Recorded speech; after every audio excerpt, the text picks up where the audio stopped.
ito ang carrot at ang kakas. Para pag nilagay sila sa sabong, hindi sila malulog. Medyo pa lang yung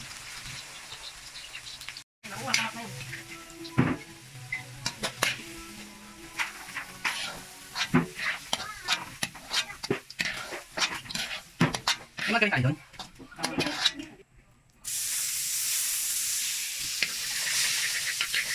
Ilagay ang margarine at sa margarine isa ang bawang at sibuyas. Ang mga kaya lagi ang bawang at sibuyas. IGADO. IGADO ala kaya. Kaya ano naman itong laga ang bawang at sibuyas. Pag medyo makalagay na ang bawang at sibuyas, ilagay ang karne.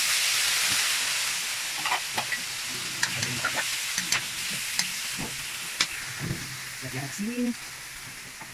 Halo ng kagyan. Then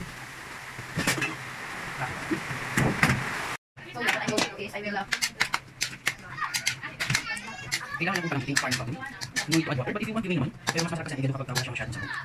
Kahit 3.30 ka, ito, pwede pakita siya. Ayan, hintayin natin kung lumambot. Ito yung mga lang. Magkasama ang bawang sibuyas. Tapos yung kampel, nasuto na yan. Habang pinalalambot ang kanin. Okay. Rino. Yung pinak. Yung pinak.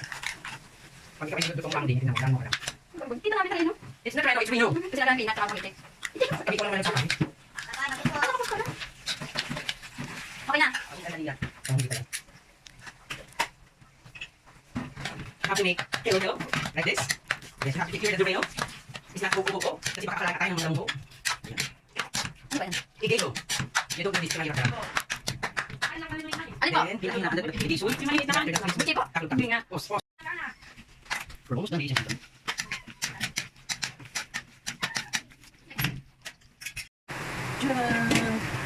Let us taste. Salamat po. That's it. IGADO wala kakagan.